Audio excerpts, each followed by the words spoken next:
Hello everyone, I'm Milo and welcome to my town. And welcome to a Drive 9 video. So I've been playing this game for about a month now, I think it's when it released. Been having a lot of fun with it. I'm not that hardcore as many other people are, but today I thought I did a small guide on how to win kind of consistently in XB. So XB is Extreme Baseball, which is one of the main core elements of this game and franchise, and you are able to play it once you beat the chapter 2 story. You can come to this bar on the top of Minato Tower and you are able to play it here. So there's a few things that go into winning XP, and right now there's like the first season or so, and you can climb the ranks if you want. So I am trying to get to the max rank, which is Extreme. I've got into Platinum 1, which is almost to the top. And there's a few strats that I saw that can help you win for the most part. So let me just show you what I mean. Let's get into a match and see if it helps us. So one thing to know, even though this is ranked, you're not actually playing in real time. You are seeing the team of someone else that played and you're playing against it. So right now I got an enemy team and we can check it. It's better to check it. And we see that they have, okay, this one seems like a decent one, but I'm not going to do it for the sake of the strategy. So you can see the characters that they have and their levels. This is specifically the good thing. You see that they have a few level 22, level 17, okay? What if that was filled with level 50s, especially in the rank that I am right now, Platinum? There could be the case. You can just go out, go back in, and they will look for another team for you. You are not actually locked in into playing once you get a team. They're just showing you what you would be up against. So this is a different person, different player. And if we check their team, wow, this one is way easier. So as you can see, they have level 33, level 5, okay. So I'm not entirely sure why this is the case, because in theory they should be the same rank as you. The entire point of this is that you can reroll your opponent until you see something easy. If you see something full of level 50s, then unless you're level 50 yourself with everything, then don't attempt it. The level of the character influences how they play. And on top of that, their equipment and ascension levels and all of that stuff, how they have invested their stats, that works too. So I'm gonna play against this one because it's actually really easy. Here's my team. I made everyone level 40, but until I was around gold rank, which wasn't just the previous rank, most of them were 30, and only my main party, which is Gotanda, Io, and Koishi, were level 46, 47. Everyone else was 30, and that's because it's easy to get them to level 30 once you are able to easily clear like level 40 rifts. So I'm gonna play this one. By the way, this is my formation. I have not spent anything in the game yet, and I managed to get all of these for free. I think I got it good. I think almost everyone is in their preferred bases except Gotanda. Gotanda's more of a pitcher, but he's my main character, so I had to put him in the team regardless. There's not many shortstops. I think Jiro and Kazuki are one of the few ones that exist so far. I mean, you can play around. It's better if the characters that you put belong to their position. And right here, everyone except Gotanda does belong to that spot, so that will make them play better. But also having them be leveled up and having good equipment, and also equipping their stats, so we'll go over that later. For now I want to play this one and we'll see how it goes. Okay, so they were all relatively low level. I guess I didn't mention it, but it's better to see like where the flaws are. So sometimes I see a lot of the cases that on the right side there will be like some weaker level characters. In this case, this entire team is relatively weak, so we can just aim for the right side. And we'll see how it goes. Now my characters are well leveled, so that's how my Mita was able to get to base 3 in the first bat. So yeah. Now I'm not sure what determines when the game goes to auto and when it makes you do the movements. I'm still not sure. I just know that it's a little bit better when they do auto because they tend to perform well. So right now I have already scored twice. Here's my Hyakushitaru. Good, 3-0. In order to win, you need to either play 3 whole innings or get a 5-point lead. So if they don't score anything, you are able to get 5-0 on the first inning, you win. If they score something, say they score 1, then you need to get 6-1, something like that. Okay, so here right now, if Oi scores, I win. So let's do this one because it will benefit Oi. And yeah, this will most likely happen. I guess this was a case where I don't know why this person was in platinum rank with such a low level team. Because I was even finding some level 50, almost full level 50 stuff in gold rank. And I understand that in theory the opponents that you get should be on the same rank. I'm not sure. So we were able to clear this one easily. Okay. Okay. Cool. So let's go over the characters and what should matter. So again, level does matter. So try to have as high level as you can. I think the baseline, a level 30 team, should be enough for you to start climbing the ranks. Now the higher level that you can, that works too. Then the Patimons, from what I understand, I'm not entirely sure, if you have stuff like attack that translates into stats that will matter when you are attacking. If you have defense, then where you're defending. If you have like movement speed and stuff, maybe that's like for base running and stuff like that. I'm not entirely sure, but I do believe it happens. So even if you have characters that you are not really using for combat, make sure to equip them with Patimons regardless. Like for instance, I don't really use Oi, but I went and equipped her. Now I'm not sure if their skills, like actual skills, do anything.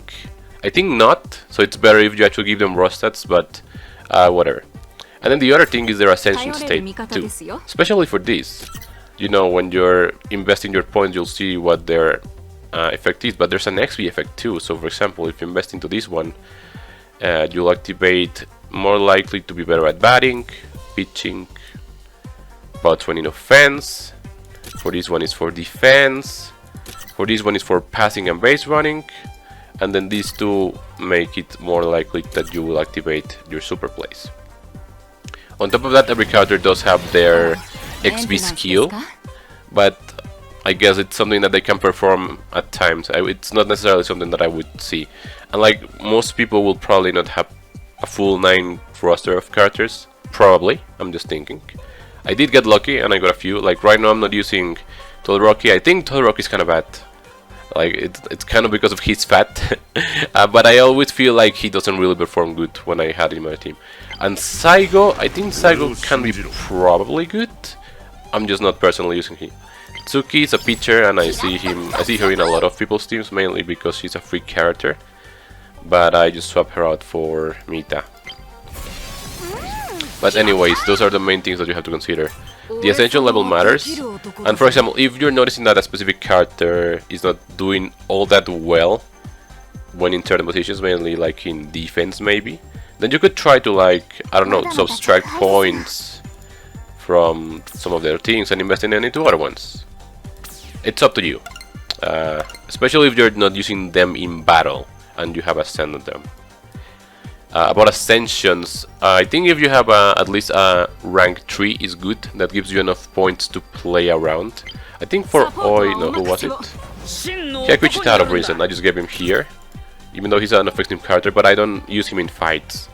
So he tends to be really good on offense, but not as great in defense. So I just gave him this so that he's better when we are in defense. We didn't get to defense in that one match, so I'll try to look for a harder one. Because for instance, my Mita is good enough, and I'm almost always able to get like strikeouts easily. So let's see if I can get one match to showcase that. Okay, this guy has skins. He seems good. He has that platinum rank badge, so he probably is actually event. Okay, so this is more like it. Level 30, level 40s all around. Not 50s yet, but this is at least a more balanced team than what we had before. So let's try this one. And again, if you don't like a team that you see, especially if it's for level 50s, I think that's the main point that I wanted to make in this video. You can just reroll them. So, okay, I think there were overall Let's go here. Evened out, but I think this side was a little bit weaker. What I recommend is aiming your shots to like the weakest characters towards. That way you'll have more chance of succeeding. So in this case, I didn't win. Again, you can win them all. Sometimes they will get the benefit. But here in this case, my Indio's gonna go to second base. You can alter the order of batting, by the way. I think the order that I have right now, it kind of got determined by the game. Like, I didn't modify it, but it's been working out really well for me. Like, those first 4 characters are almost always guaranteed to move. Oi used to be really weak before I leveled her to 40 and I gave her better Parimons. It's okay, what do we do here? This benefits both of them, so let's go with that one. By the way, if you in the preview don't see any trajectory for the ball, that almost means that it's going to be a strikeout, so don't pick that one. It applies the same in the opposite scenario. If you are pitching and you see a shot that has no trajectory, that means that it's going to be a strikeout, so you should pick that one.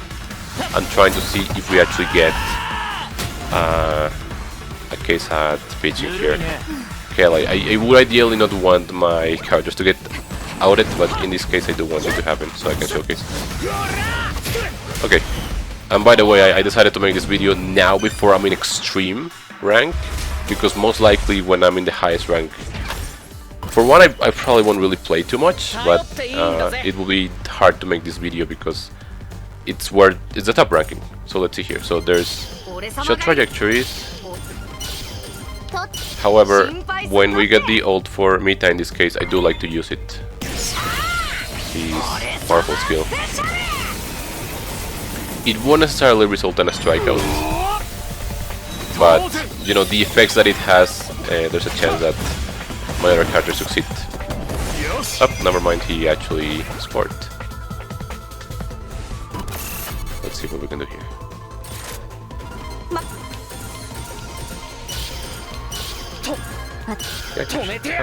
Okay, let's go with this one.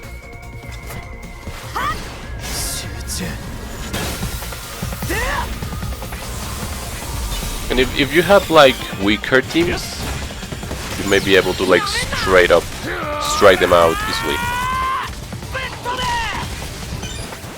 Right, that outs him.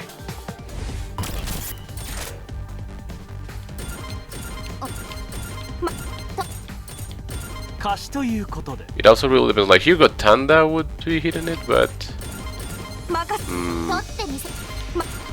let's go for Kuishi, second base. We have one in first, so they're going for second. So like you have to consider those things. You can't just throw it randomly. There's a bit of logic to XP. It's not just pick a random spot and have their skills activate. Because again, you have no control over that. That takes that the machine is taking care of. But if you do the appropriate place and land your characters right, then it can potentially work that way. See, I have already struck them out twice. So let's see if there's any chance to strike out, sorry. Not really. But Miyu is lighting up in first base. And Tsuruko seems to be... she's usually a little bit slower. So I have confidence that my Miyu can stop her. By the way, Miyu is an excellent first baser. I've seen a lot of teams have her, and she does a really good job in there. Oh, she didn't actually go for it. Okay, so there's a chance of stalking Minato here. And there we go, that's an out. This match has been way more balanced than the previous one, so I guess it's a good thing that I did it. Now we're back. See, for example, there's no trajectory here, so that would be a strikeout, I think. Remember that there's no home runs in XP, so you do have to consider where you'll place. I mean, out it. I'm sorry, I'm confusing the terms, but you understand. You know, it's rare for me. Okay, so this one has no trajectory, for instance. I'm gonna go for the ult regardless. But as you see, it's a strikeout. Good stuff.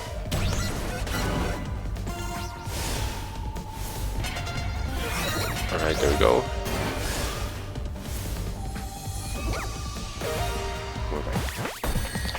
we got into the third inning. Again, I don't often get to the third inning actually. They're gonna do it in auto. I think this can probably just win the game here.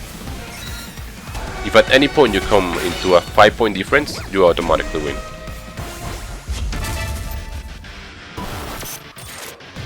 Okay.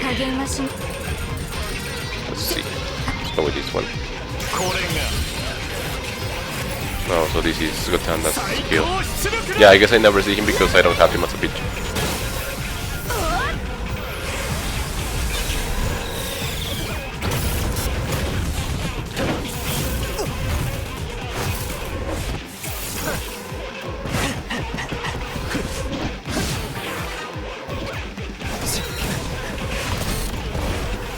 Right, we're safe. And now, if we do a play that just benefits Yo,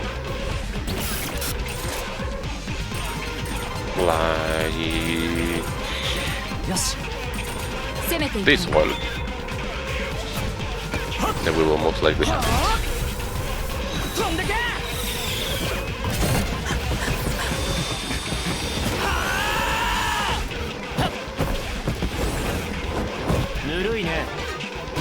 Okay, and that's it. Safe, and that's the game. Alright, we'll get points. There's only 600 points that you can get for season boxes. I did that a while ago.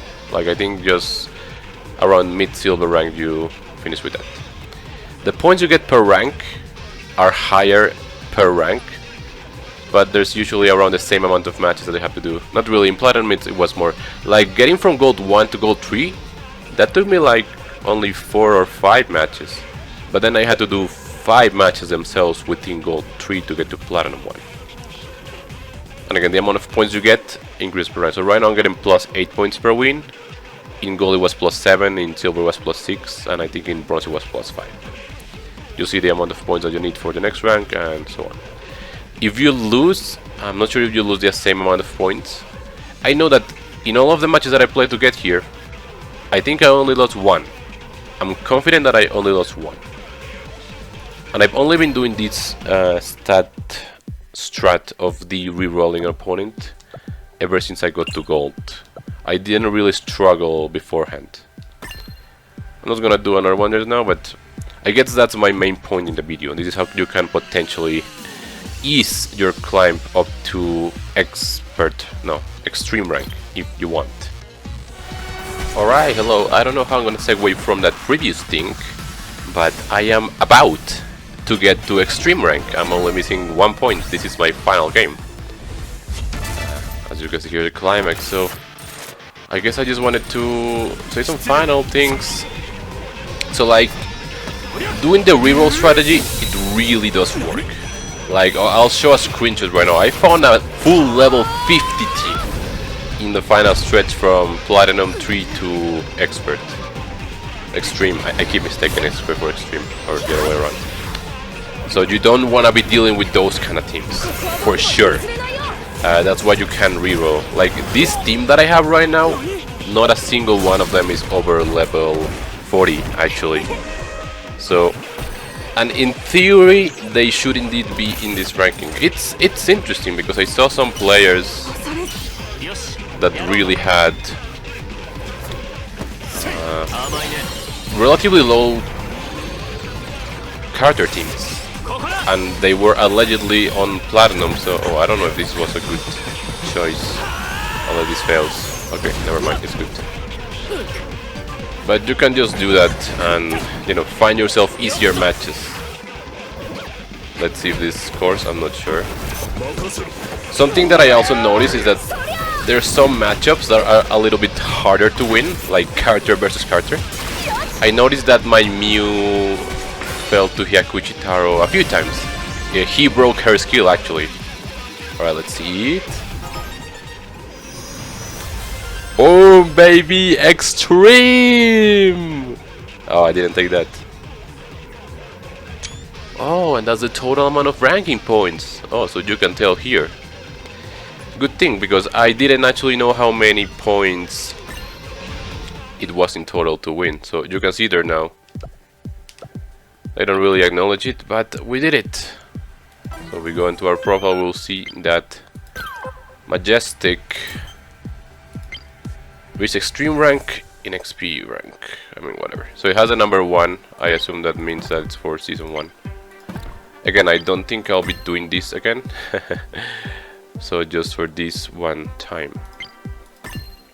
It's funny because I saw a lot of players that had the, I think it's the Kamiya Shun icon. That means that they beat the Minato tribe. I haven't been able to do it. They just get so far ahead, and I can't win. I end up playing all 3 innings, and they just win in the end. It's pretty hard. But I just demonstrated that you can get to the extreme rank without an hyper team. Let me show you right now what the actual final team looks like. So this is my team. Again, only 3 level 40 whatever characters, and the rest were 40. These 2 were 41 because I did a rift ever since the previous recording and that, or a few rifts. But that's pretty much it. So you can totally win with that. It's mainly just proper strategizing, like actually knowing which plays to do when, a little bit of luck, and the re-rolling to get easier opponents, and you can totally get it. So yeah, I think as I said earlier, it's definitely gonna be harder the longer the game goes. So if you wanna do this now, feel free. That's why I'm posting the video. So yeah, hopefully it was helpful, and well, hopefully we can enjoy this game for more time to come. They just released the rhythm minigame and it's pretty good, and you can get hella resources on it. So I'm liking that a lot. Depending on how things go, maybe I will do more Tribe 9 videos in the future, though I wouldn't necessarily say that's the case. But I do hope you liked the video. So don't forget, you're always welcome in my town. Thank you for watching, and I'll see you next time.